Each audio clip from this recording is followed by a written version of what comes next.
25121012 미디어 영상관 김태현이라고 하고 촬영에 대해서 한번 알아보도록 하겠습니다. 목차를 보게 되면 카메라의 소재 구축, 첫 번째는 카메라의 소재 구축, 두 번째는 카메라의 조작, 세 번째는 구도, 네 번째는 촬영 시기, 다섯 번째 촬영과 윤리 문제로 구성되어 있고요. 한번 다섯 가지를 알아보도록 하겠습니다. 카메라 소재 사이즈를 보게 되면요. 영상에는 기본 사이즈가 있습니다. 그래서 균형 잡힌 영상 기본 사이즈가 있는데, 그래서 인물 숏이 아니라 일반적인 풍경 등에 대한 그런 화면 크기는 업숏, 미디엄 숏, 롱숏으로 구분됩니다. 하지만 대개의 프로그램들은 인물 중심으로 구성이 되어 있기 때문에 카메라 숏의 사이즈별 분류는요, 주로 인물을 중심으로 이루어집니다. 그래서 인물 중심의 기본 사이즈에 대해서 한번 알아보았는데 한번 보겠습니다. 첫 번째, 비클로즈업입니다. 얼굴의 특정한 부분을 나타내고자 할 때 사용하는 숏으로 눈, 코, 입 이런 특정한 부분을 나타낼 때 활용이 됩니다. 클로즈업은 인물의 표정을 명료하게 촬영하여 감정 표현을 효과적으로 보여주는 숏으로 얼굴을 이렇게 좀 확대해서 이렇게 찍는 편입니다. 그리고 클로즈업 숏은 목 밑 이상의 얼굴 전체를 촬영한 숏, 일명 업숏이라고도 불립니다. 그리고 바스트 숏은 머리에서 끝에서 가슴까지의 숏으로 완벽한 삼각형 구도를 만드는 그런 숏입니다. 웨스트 숏은 허리 위 상반신을 촬영한 숏이고, 니 숏은 머리 끝부터 무릎까지의 숏입니다. 하지만 니 숏 같은 경우에 다리가 잘려서 불안정한 그런 느낌을 주지만 상반신의 움직임을 보여주고자 할 때와 숏과 숏을 연결하는 과정에서는 많이 사용되는 숏입니다. 풀픽의 숏입니다. 인물이 서 있는 몸 전체를 촬영한 숏으로 헤드룸이 적절하게 있으면 인물 중심 촬영한 숏 중에서는 제일 루즈한 숏이 되고요. 풀숏 같은 경우는 야외 촬영을 할 때 화면상의 배경이 인물보다 약 1.5배 이상 차지할 수 있는 앵글로 잡은 숏을 말하는데, 세트나 인물의 움직임 등 상호 위치 관계, 방향 감각을 알려주는 숏을 얘기합니다. 그리고 투숏은 등장인물을 두 사람 보여주는 숏을 웨이스트 숏을 기본으로 하고, 그립숏은 등장인물 5사람 이상 촬영하는 숏이고요. 오버스도 숏 같은 경우 한 사람의 어깨 너머로 다른 사람의 표정을 나타내고자 할 때 활용되는 숏입니다. 그래서 다음 카메라 포지션을 보겠습니다. 수평 각도를 보게 되면요, 이런 5가지가 있어요. 그래서 정면 숏, 측면 숏, 4분의 4분의 1 숏, 흑면 숏이 있는데, 첫 번째 정면 숏을 보게 되면 시청자에게 말하는 것 같은 느낌을 줘요. 그리고 측면 숏은 몸짓 혹은 움직임을 나타내는 효과적인 숏이고, 4분의 3과 4분의 1 숏은요, 이 세 번째 숏은 정면과 측면, 흑면과 측면의 중간 정도의 숏입니다. 그리고 흑면 숏 같은 경우는 등장인물의 극적 에너지는 거의 제로 상태지만 배경 측면과 상호 연관관계를 통해 강력한 힘을 갖고 시선을 집중시킬 수 있다는 장점이 있습니다. 그리고 카메라 포지션에 대해서 또 180도, 30도 법칙도 있는데, 180도 법칙은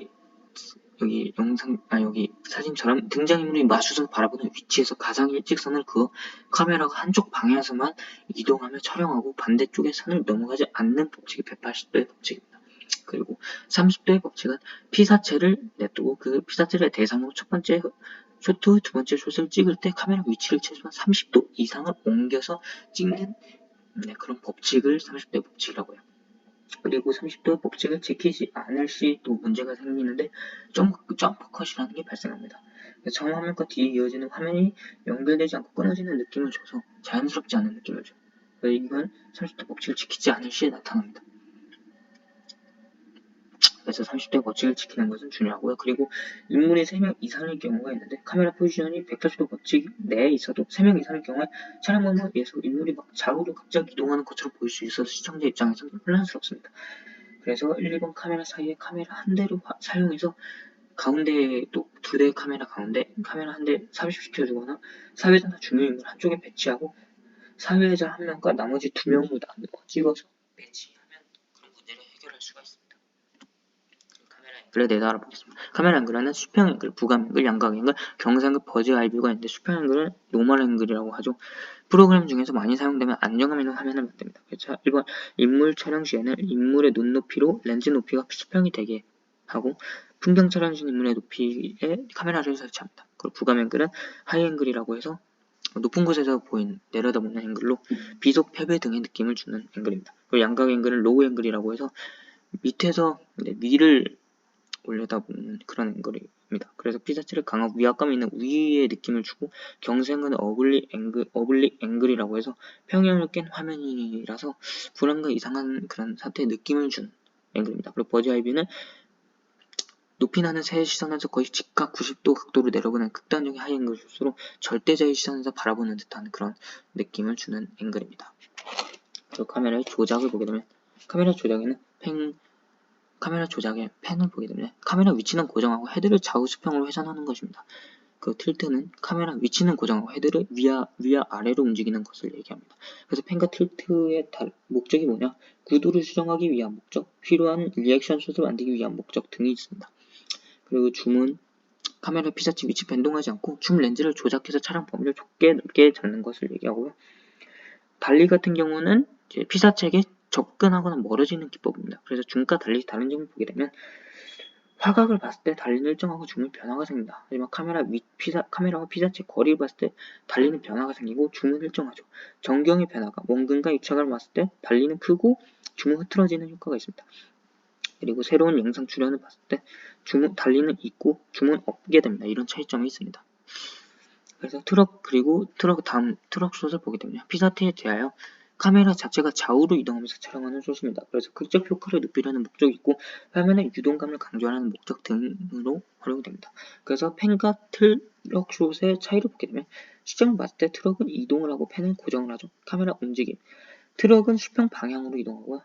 펜은 수평 회전입니다. 이동하는 피사체에 대한 추정을 봤을 땐 트럭은 유연하고 펜은 한계가 있다. 전경의 변화감 같은 경우는 트럭은 극대적이고 펜은 어느 정도입니다. 운차는 트럭은 필요하고 펜은 필요하지 않다. 그런 차이점이 있고요. 그리고 다음으로 페디스털에 대해서 보면 스튜디오 카메라 페디스털을 상하로 움직이면서 촬영하는 거예요. 그 카메라 고정시켜서 촬영을 움직이면서 촬영하는 거고 붐은 그 페디스털이 없습니다. 그래서 없는 상태에서 이제 상하를 카메라로 움직이면서 찍는 것을 얘기합니다. 그래서 붐과 페디스털은 적절한 높이에서 변화를 줄 수 있다라는 그런 장점이 있습니다. 그리고 아크는 아까 얘기했던 달리와 트럭 움직임을 합친 것이라고 보시면 되겠습니다.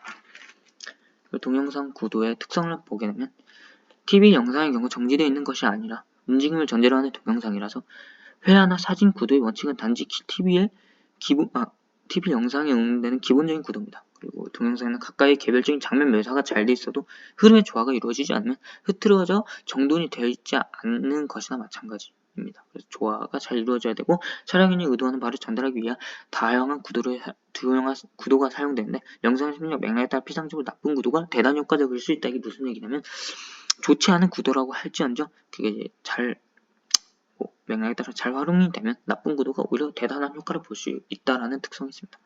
이런 네 가지 특성이 있습니다. 그 구도의 일반을 보게 되면 헤드룸과 리드룸, 루킹룸이 있는데요. 헤드룸은 화면에서 인물의 머리 위쪽의 여백을 헤드룸이라고 하고요.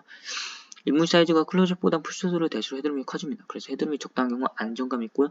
헤드룸이 없는 경우에는 화면 속에 인물 마치 천장에 붙어있는 것처럼 보이게 됩니다. 루킹룸은요, 화면에 인물이 정면을 바라보지 않고 좌우로 볼 때 화면에는 방향성이 생기게 돼요. 그래서 인물을 화면의 중앙에 배치하지 말고 바라보는 쪽에 공간을 확보하게 프레이밍을 하여야 화면의 구성에 안정감을 갖게 됩니다. 그래서 루킹이 적당한 경우에는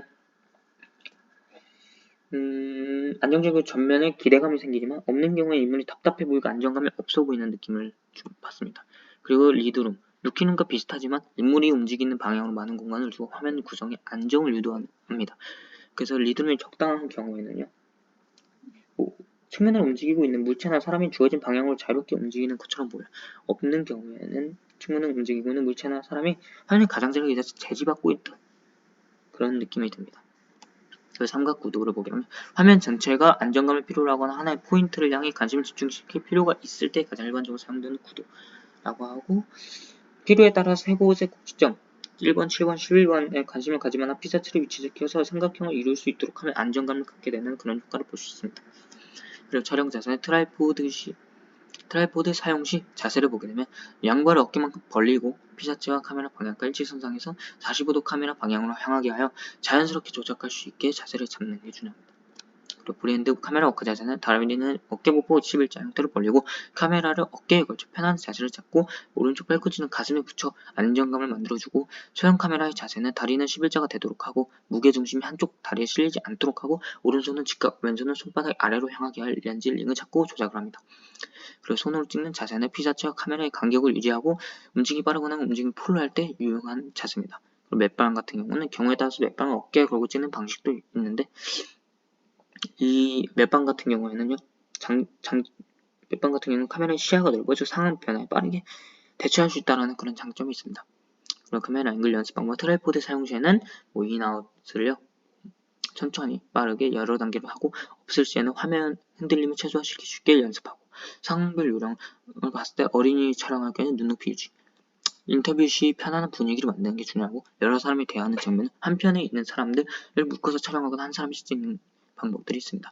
윤리의 문제 봤을 때 진실 왜곡과 몰래카메라가 있는데 진실 왜곡은 진실을 왜곡할 시청자를 속이는 방법이 있습니다. 예시로 일본 방송사에서 히말라야를 찍고 그 다큐멘터리 찍는데 찍고 편집을 하는 과정에서 좀 부족해서 후지산을 살짝 찍어서 해서 편집을 해서 방송에 내보내는 경우가 있습니다. 그런 경우가 이제 진실을 왜곡하여 시청자를 속이는 경우고요.